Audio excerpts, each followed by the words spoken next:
Breaking news చూస్తున్నాం. 1,00,000 కోట్ల Kaleshwaram project నిర్మాణంలో ఆశ్చర్యకర విషయాలు వెలుగులోకి వస్తున్నాయి. ప్రాజెక్టులో అవకతవకల కోసం ఏర్పాటు చేసిన కమిషన్ అధికారులను విచారిస్తుంది. ప్రాజెక్టుకు సంబంధించిన అప్పులు, వడ్డీల అంశాలను ఫైనాన్స్ సెక్రటరీ కమిషన్ ముందు విచారించారు. ప్రాజెక్టు కోసం తీసుకున్న అప్పుల్లో అసలు 7,300 కోట్లు కాగా వడ్డీల రూపంలో 6,519 కోట్లు చెల్లిస్తున్నట్లు ఫైనాన్స్ సెక్రటరీ తెలిపారు. 9 నుంచి 10.5% వడ్డీతో రీపేమెంట్ చేస్తున్నట్లు వివరించారు. ప్రాజెక్టులో తప్పిదాలు జరిగాయని అధికారులు చెప్పినట్లు సమాచారం. 80 మంది ఇరిగేషన్ ఇంజనీర్ అధికారులతో పాటు 7 ఐఏఎస్లను విచారించిన కమిషన్ కీలక డేటా సేకరించింది. ఎక్కడి నుంచి ప్రభుత్వం నిధులు సేకరించింది, షూరిటీ ఎవరు ఇచ్చారనే అంశంపై విచారణ సాగినట్లు సమాచారం. ఏ నిబంధన కింద పెద్ద ఎత్తున నిధులను సేకరించారు, రెవెన్యూ జనరేట్ కోసం చేసిన ప్రణాళికలు ఏంటి అని చాలా అంశాలకు అధికారుల వద్ద సమాచారం లేనట్లు తెలుస్తుంది.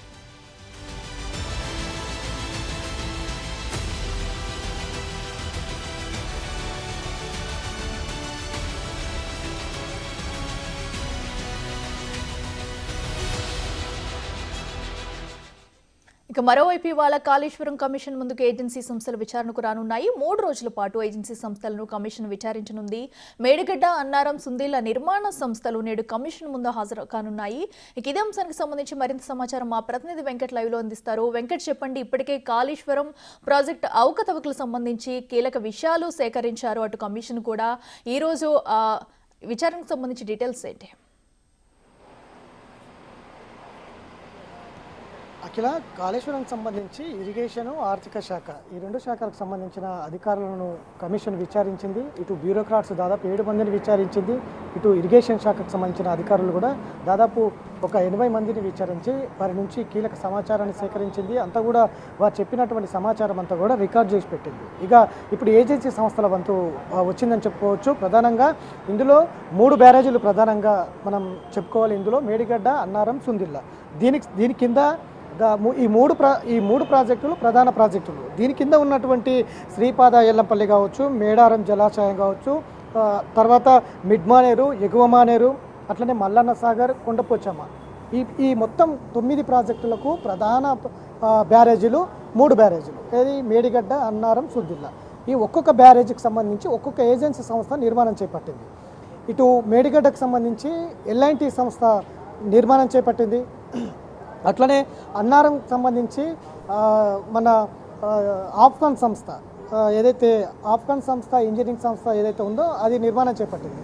సుందిల్లకు సంబంధించి నవయుగ ఇన్ఫ్రాస్ట్రక్చర్ వాళ్ళు నిర్మాణం చేపట్టారు. దాదాపు 2016లో ప్రాజెక్టులు నిర్మాణం శంకుస్థాపనలు చేశారు గత ముఖ్యమంత్రి చంద్రశేఖరరావు. ఆ తర్వాత 3 ఏళ్ల పాటు 2019లోనే ఈ ప్రాజెక్టులన్నీ పూర్తి చేసి ప్రభుత్వానికి అప్పచెప్పాయి. దాదాపు 1,00,000 కోట్ల రూపాయలు.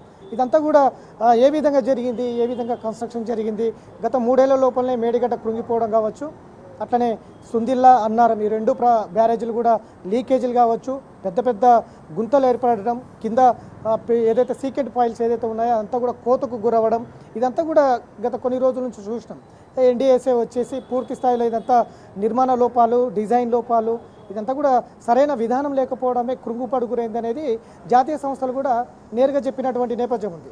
ఇక ప్రాజెక్టు 2016లో ప్రాజెక్టు నిర్మాణం తర్వాత 2019 ఎప్పుడైతే పనులు పూర్తయ్యాయని ఏజెన్సీ సంస్థలు చెప్పాయో, ఇటు ఈఎన్సీలు వెంకటరమణరావు కావచ్చు, వెంకటేశ్వర్లు కావచ్చు, చలపతిరావు కావచ్చు, ఈఎన్సీ మురళీధరరావు కావచ్చు, ఇలా ప్రధాన ఈఎన్సీలందరూ కూడా కంప్లీట్ అయినట్టు సర్టిఫికేట్లు ఇచ్చారు ఏజెన్సీ సంస్థలకు ప్రాజెక్టులు పూర్తయ్యాయనేది.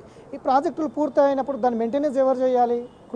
ఇవాళ కృంగుబాటు అయినాయి, అవన్నీ కూడా కృంగుబాటు ప్రధాన కారకులు ఎవరు అనే దాని మీద కూడా ఇప్పుడు కమిషన్ విచారణ చేపడుతుంది. కాబట్టి ఇప్పుడు ఈ విచారణ సంస్థలు ప్రధానంగా ఇందులో కీలకంగానున్నాయి.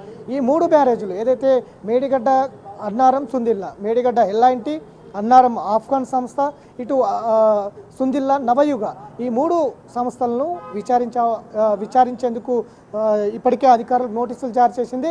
ఇవాళ సుందిల్ల బ్యారేజీకి సంబంధించిన నవయుగకు సంబంధించి ఏజెన్సీకి సంబంధించి అధికారులు రాబోతున్నారు. వారి నుంచి పూర్తి సమాచారం తీసుకునే అవకాశం కనిపిస్తుంది. సుందిల్ల బ్యారేజీకి సంబంధించి అసలు దీనికి సంబంధించి ఏ విధమైనటువంటి కన్స్ట్రక్షన్, ఏ విధమైనటువంటి డిజైనింగ్ ఉంది, ఎవరు డిజైన్ చేసిండ్రు, దీనికి సంబంధించి ఏ నిబంధనల ప్రకారం డిజైన్లో చేసిండ్రు, సిడిఓ అధికారులు అయితే ఇంతకుముందే మనం కమిషన్ ముందు పూర్తి స్థాయిలో వివరణ ఇచ్చేసింది. ప్రాజెక్టు మేడిగడ్డ కావచ్చు, సుందిల్ల కావచ్చు, అన్నారం కావచ్చు, ఈ 3 బ్యారేజీల్లో మాకు ఎలాంటి సంబంధం లేదు, డిజైన్లు మా నుంచి తీసుకోలేదు అనేది సిడిఓ డిపార్ట్మెంటు తేల్చి చెప్పింది.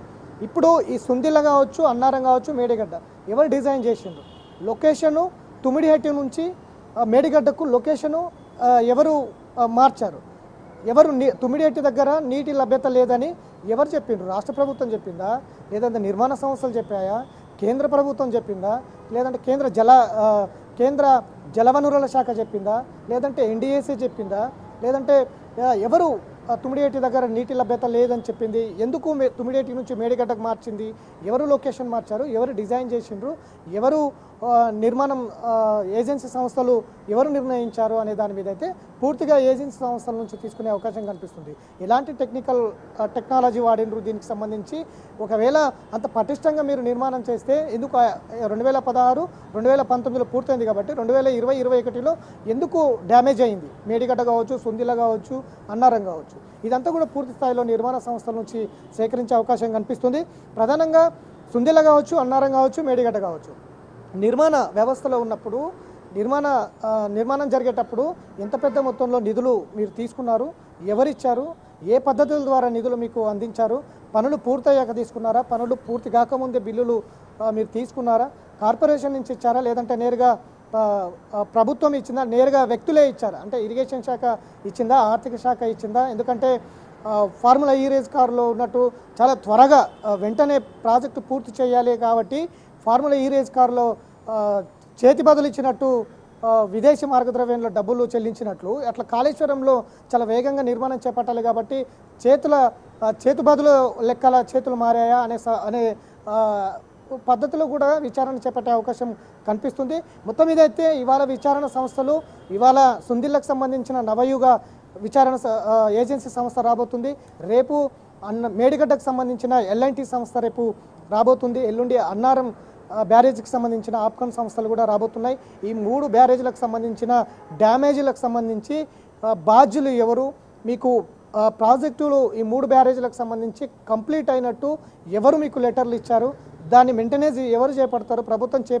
ప్రభుత్వం చేపడుతుందా, ఇప్పుడు నిర్మాణ సంస్థలు చేపడతాయా, ఎవరికి అప్పచెప్పారు ఆ మెయింటెనెన్స్ సంస్థలు అనేది కూడా పూర్తి స్థాయిలో ఏజెన్సీ సంస్థల ద్వారా చేపట్టే అవకాశం కనిపిస్తూ ఉంది. కాబట్టి ఇదంతా కూడా కార్పొరేషన్ ద్వారా 1,00,000 కోట్లు తీసుకొచ్చింది కాబట్టి ఈ 1,00,000 కోట్లు ఏ ఏజెన్సీ సంస్థకి ఎంతెంత ఇచ్చారు, ఏ టెక్నాలజీ వాడారు, ఏ బరాజ్కి ఎంతెంత ఏ టెక్నాలజీ వాడారు అనేది తేలాల్సి ఉంది. గతంలో సుందిల్ల బ్యారేజ్కి సంబంధించి ఒక్కొక్క బ్యారేజ్కి ఒక్కొక్క టెక్నాలజీ వాడాలి కానీ మొదటి బ్యారేజ్కి ఉన్నటువంటి టెక్నాలజీ రెండో దానికి వాడిండ్రు, రెండో దానికి ఉన్నటువంటి ప్లాన్ మూడో దానికి వాడిండ్రు. ఇట్లా గందరగోళ పరిస్థితులు ఉన్నాయి కాబట్టి పూర్తి స్థాయిలో ఏ విధమైనటువంటి టెక్నాలజీ ఎవరు ఆదేశిస్తే చేశారనే దాని మీద పూర్తి స్థాయిలో ఏజెన్సీ సంస్థల నుంచి అయితే సమాచారం తీసుకునే అవకాశం అయితే స్పష్టంగా కనిపిస్తుంది. Akhila. Right Venkat, thanks for updates. So చూస్తున్నాం కదా, ఇప్పటికే కాళేశ్వరం ప్రాజెక్టులో అవకతవకలకు సంబంధించి కూడా 7 ఐఏఎస్లను విచారించిన కమిషన్ కీలక ఆధారాలను రాబట్టింది. ఈ నేపథ్యంలో నేడు అటు సంస్థల ప్రతినిధులు కూడా ఈరోజు కమిషన్ ముందు హాజరు కానున్నారు. అమౌంట్ షూరిటీ ఎవరిచ్చారు, ఎక్కడి నుంచి అమౌంట్ తీసుకున్నారు అనే దానిపై కూడా విచారణ జరగనుంది.